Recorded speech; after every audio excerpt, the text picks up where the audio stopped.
नमस्कार प्यारे बच्चों, कैसे हैं आप सभी? उम्मीद करता हूँ आप सभी अच्छे होंगे और आने वाले बोर्ड एग्जाम की तैयारी बहुत अच्छे तरीके से कर रहे होंगे। प्यारे साथियों, अगर आप भी बिहार बोर्ड मैट्रिक परीक्षा 2027 में एग्जाम देने वाले हैं, तो आपके लिए ये क्लास बहुत ही इम्पोर्टेंट होने वाला है, क्योंकि आज हम बिहार बोर्ड क्लास 10th सामाजिक विज्ञान का 50 मोस्ट वीवीआई ऑब्जेक्टिव क्वेश्चन कराने वाले हैं, जिसमें आज का हमारा टॉपिक है पहला चैप्टर यूरोप में राष्ट्रवाद। इसमें जितने भी क्वेश्चन बनते हैं वो सभी क्वेश्चन को लेकर आए हैं और ये जो जितने भी क्वेश्चन हैं वो आपके एग्जाम के लिए वेरी वेरी इंपॉर्टेंट है। तो क्लास को अंत तक देखिएगा और एक-एक प्रश्न का जवाब दीजिएगा और वीडियो के अंत में कमेंट करके बताइएगा कि क्लास आपको कैसा लगा और कितना आपका सही हुआ। तो चलिए क्लास की शुरुआत करते हैं पहले प्रश्न के साथ। पहला प्रश्न है कि मेजनी का संबंध किस संगठन से था? बताइए, मेजनी का संबंध किस संगठन से था? तो मेडनी का जो संबंध था वह किससे था? तो कार्बोनरी से था। ऑप्शन नंबर बी क्या है? बिल्कुल करेक्ट, बिल्कुल राइट आंसर है। अगले प्रश्न पे चलते हैं।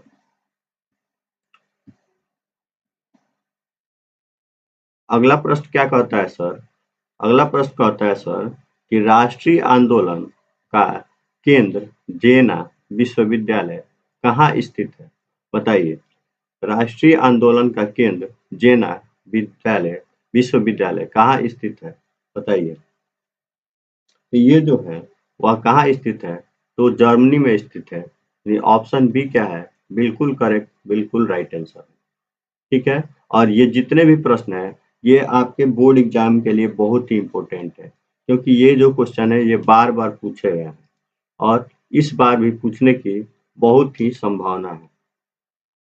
तो ये सभी प्रश्न को आपको याद रखना है। अब नेक्स्ट प्रश्न क्या कहता है कि कोसुत का संबंध किस देश से है?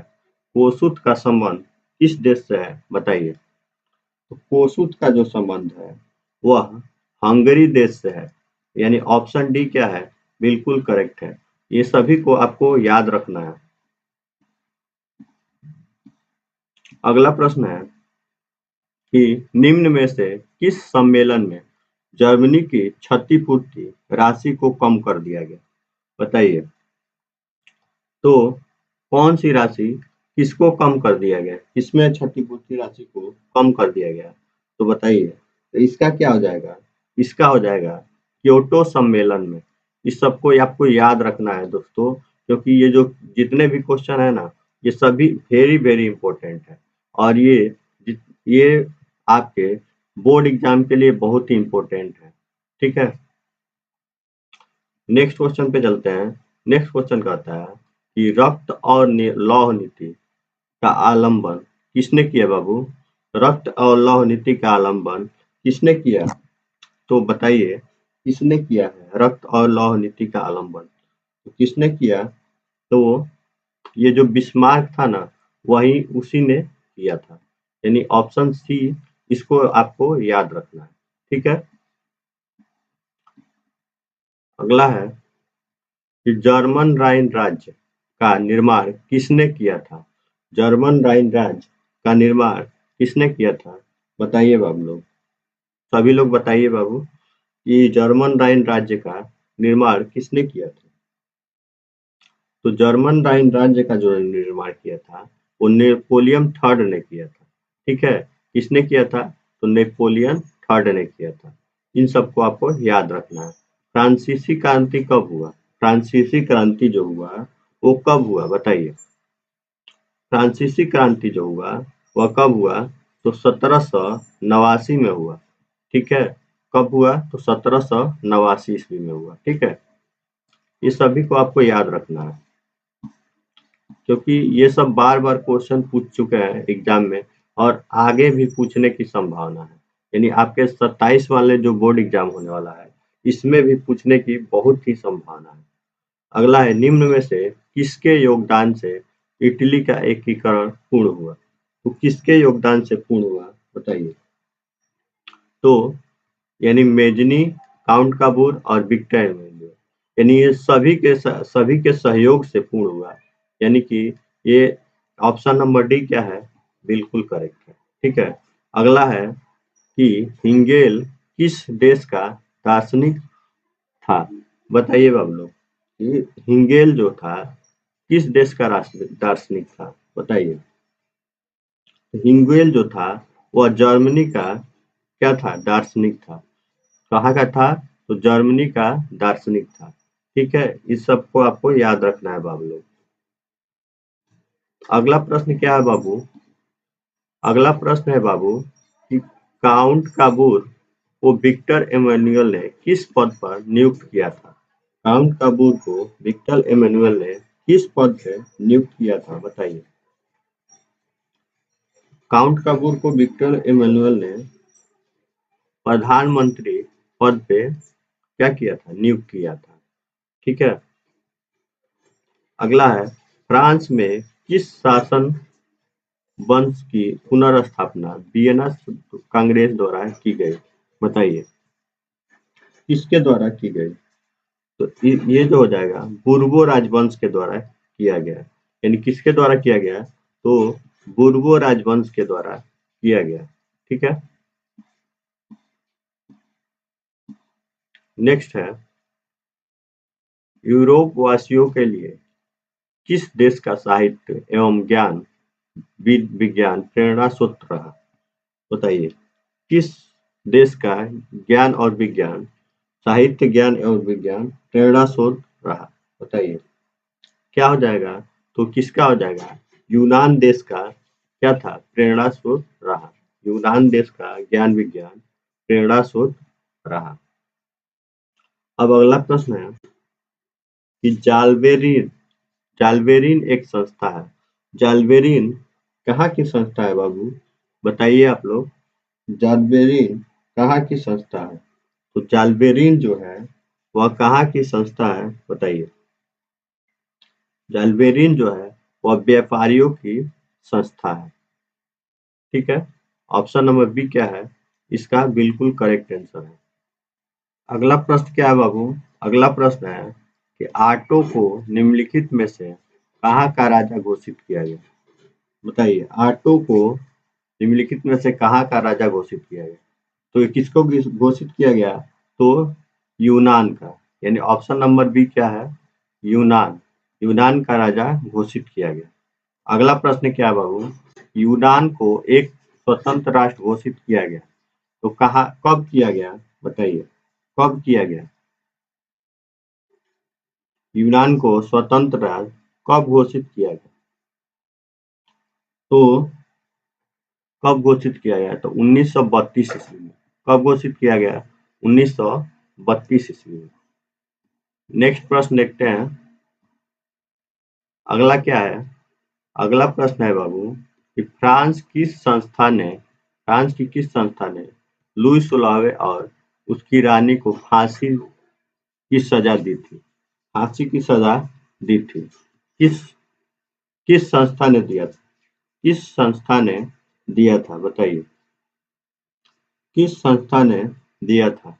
तो कन्वेंशन ने दिया था। कन्वेंशन नामक संस्था ने दिया था, यानी ऑप्शन सी क्या है, बिल्कुल करेक्ट है। अगला है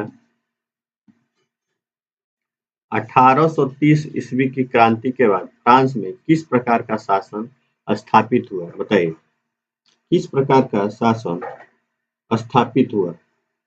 तो किस प्रकार का शासन स्थापित हुआ? तो संवैधानिक राजतंत्र का शासन स्थापित हुआ। किस प्रकार का? तो संवैधानिक राजतंत्र का शासन स्थापित हुआ। किस संधि द्वारा स्वतंत्र यूनान का राष्ट्र का उदय हुआ? किस संघ द्वारा स्वतंत्र यूनान का राष्ट्र संघ हुआ? बताइए, इसका राइट आंसर क्या हो जाएगा? इसका राइट आंसर हो जाएगा एड्रियानोपल की संधि के बाद, एड्रियानोपल की संधि के द्वारा। अगला है नव गुएल्फ आंदोलन का प्रेरणा कौन था? नोगुएल आंदोलन का प्रणेता कौन था? तो कौन था? तो जियोबार्टी था। ऑप्शन डी इसका क्या है? बिल्कुल करेक्ट है। कौन था? जियोबार्ट था। निम्नलिखित में से किस युद्ध के परिणाम स्वरूप जर्मनी का एकीकरण हुआ? किस युद्ध के परिणाम स्वरूप जर्मनी का एकीकरण हुआ? बताइए।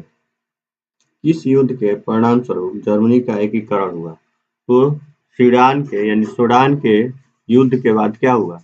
जर्मनी का एकीकरण हो गया। ठीक है। अब नेक्स्ट प्रश्न क्या कहता है बाबू? निम्नलिखित में से किस वर्ष अलेक्जेंडर चिपसिलाटी के नेतृत्व में यूनान का विद्रोह शुरू हो गया? बताइए कब शुरू हो गया? इस तो कब हुआ? तो 1821 ईस्वी में हुआ। ऑप्शन नंबर बी क्या है? बिल्कुल करेक्ट है। ऑप्शन नंबर बी है जो 1821 में क्या हुआ? कंप्लीट हो गया। अगला है हिटेरिया फिलाइफ नामक संस्था की स्थापना हुई। तो हिटेरिया फिलाइफ नामक संस्था की स्थापना कहाँ हुई? बताइए।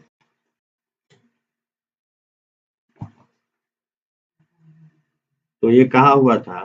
तो ओडेसा में हुआ था। कहाँ पे? ओडेसा। ओडेसा में हुआ था। कहाँ पे हुआ था? ओडेसा में हुआ था। ठीक है। नेक्स्ट प्रश्न देखते हैं। नेक्स्ट है निम्नलिखित में से कौन जैकोबिन क्लब का सदस्य था? कौन जैकोबिन क्लब का सदस्य था? बताइए। तो जो टीपू सुल्तान था ना, वही क्या था? जैकोबिन क्लब का सदस्य था। अगला है वियना सम्मेलन की मेजबानी निम्नलिखित में से किसने किया था? वियना सम्मेलन का मेजबानी किसने किया था? वियना सम्मेलन का मेजबानी किसने किया था? मेटरनिक ने किया था। कौन किया था? मेटरनिक ने किया था। चार्ल्स एल्बर्ट निम्नलिखित में से कहाँ का शासक था? चार्ल्स एल्बर्ट निम्नलिखित में से कहाँ का शासक था? बताइए। तो ये जो था सार्डिनिया पिडमाउंट का शासक था। सार्डिनिया पिडमाउंट का शासक था। अगला है फ्रांस में नेपोलियन संहिता किस वर्ष लागू की गई? फ्रांस में नेपोलियन संस्था किस वर्ष लागू की गई? तो फ्रांस में जो नेपोलियन संस्था थी वह कब लागू किया गया? तो फ्रांस में जो नेपोलियन संस्था था वह कब लागू किया गया?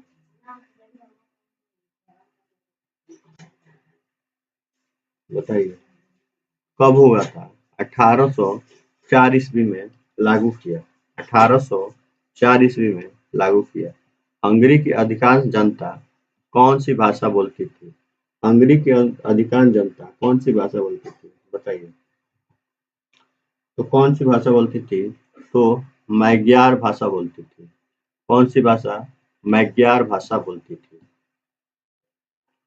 अगला नेपोलियन ने जर्मनी के किस संघ की स्थापना की थी? तो कौन से संघ की स्थापना की थी? बताइए।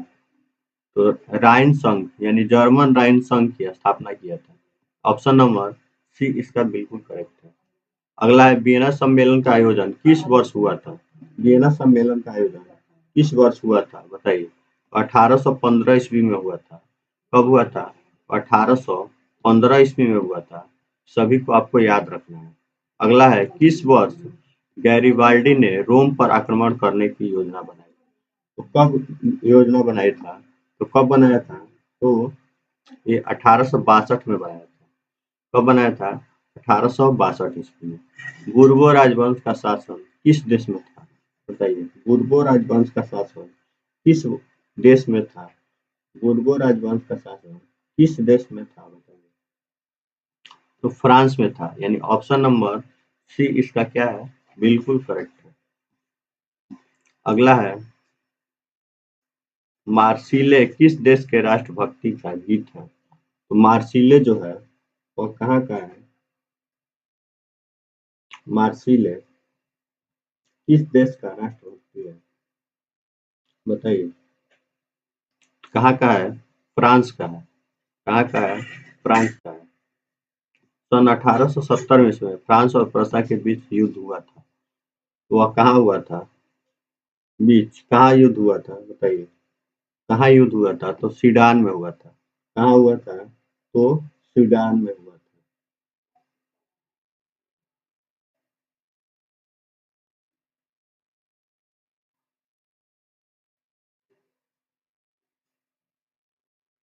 अगला देखते हैं। राष्ट्रवाद की अवधारणा का जन्म किस घटना से माना जाता है? तो राष्ट्रवाद की धारणा का किस वर्ष से माना जाता है? तो कहाँ से माना जाता है? तो ये फ्रांस की क्रांति से माना जाता है। अगला है मेटरनिक कौन था? मेटरनिक कौन था? बताइए। मेटरनिक कौन था? मेटरनिक कौन था? बताइए। मेटरनिक जो था ऑस्ट्रिया का चांसलर था। मेटरनिक जो था ऑस्ट्रिया का चांसलर था। यंग इटली की स्थापना किसने की? यंग इटली की स्थापना किसने की? यंग इटली की स्थापना किसने की? बताइए। किसने किया था? मेजनी ने किया था। अगला यंग यूरोप की स्थापना कब हुआ? बताइए। यंग यूरोप की स्थापना कब हुआ? बताइए। कब हुआ? 1928 ईस्वी में। कब हुआ? 1928 ईस्वी में हुआ। अगला सेडोवा का युद्ध। सेडोवा का युद्ध में किसकी पराजय हुई? सेडोवा के युद्ध में किसकी पराजय हुई? किसकी हुई? तो ऑस्ट्रिया की हुई। यानी ऑप्शन नंबर ए। किसकी हुई? ऑस्ट्रिया की हुई। अगला है लाल कुर्ती का गठन किसने किया? लाल कुर्ती का गठन किसने किया? बताइए। तो किसने किया था? तो गैरीबाल्डी ने किया था। किसने किया? गैरीबाल्डी ने किया। अगला यूरोपीय सभ्यता का पालन किसने किया? यूरोपीय सभ्यता का पालन किसने किया? जर्मनी। वर्साई की संधि कब हुई? वर्साई की संधि कब हुई? बताइए। वर्साई की संधि कब हुई? वर्साई की संधि 1919 ईस्वी में हुई। वर्साई की संधि 1919 ईस्वी में हुई। मेटरनिक क्या था? मेटरनिक क्या था? मेटरनिक क्या था? बताइए। मेटरनिक क्या था? एक प्रतिक्रियावादी शासक था। कौन था? एक प्रतिक्रियावादी शासक था। मेटरनिक का पतन कब हुआ? मेटरनिक का पतन कब हुआ? मेटरनिक का जो पतन हुआ कब हुआ? 1848 ईस्वी में हुआ। अगला है बिस्मार्क क्या था? बिस्मार्क क्या था? बिस्मार्क क्या था? बताइए। बिस्मार्क क्या था? बिस्मार्क क्या था? तो बिस्मार्क जो था यह क्या था? एक कूटनीतिज्ञ था। बिस्मार्क एक कूटनीतिज्ञ था। अगला इटली के एकीकरण का तलवार कौन था? इटली का एकीकरण का तलवार कौन था? बताइए। तलवार कौन था? बताइए। तो इटली के एकीकरण का तलवार कौन था? गैरीबाल्डी था। कौन था? गैरीबाल्डी था। इटली और जर्मनी के एकीकरण का विरुद्ध कौन देश था? कौन देश था जो इटली और जर्मनी का एकीकरण नहीं होने देना चाहता था? बताइए। कौन था? तो कौन था? तो यह जो ऑस्ट्रिया था वही था। कौन था? ऑस्ट्रिया था। हनोई समझौता कब हुआ था? बताइए। हनोई समझौता कब हुआ था? हनोई समझौता कब हुआ था? हनोई समझौता जो हुआ था 1946 ईस्वी में हुआ था। अगला अगला प्रश्न क्या है बाबू? अगला है यंग यूरोप का स्थापना था कौन? संस्थापक कौन था? यंग यूरोप का संस्थापक कौन था? यंग यूरोप का संस्थापक कौन था? मेजनी था। यूरोप का मरीज किसे कहा जाता है? यूरोप का मरीज किसे कहा जाता है? बताइए। यूरोप का मरीज जो होता है वह तुर्की को कहा जाता है। किसको कहा जाता है? तुर्की को कहा जाता है। लास्ट प्रश्न है, हंगरी में आंदोलन का नेतृत्व किसने किया था? हंगरी में आंदोलन का नेतृत्व किसने किया था? बताइए। हंगरी में आंदोलन का नेतृत्व किसने किया था? हंगरी में जो आंदोलन का नेतृत्व किया था कोसुथ ने किया था। ठीक है, तो ये था 50 मोस्ट इम्पोर्टेंट ऑब्जेक्टिव क्वेश्चन। बताइए आपका कुल कितना सही हुआ, और वीडियो अच्छा लगा हो तो वीडियो को लाइक और चैनल को सब्सक्राइब जरूर कर दें। मिलते हैं नेक्स्ट वीडियो में, तब तक के लिए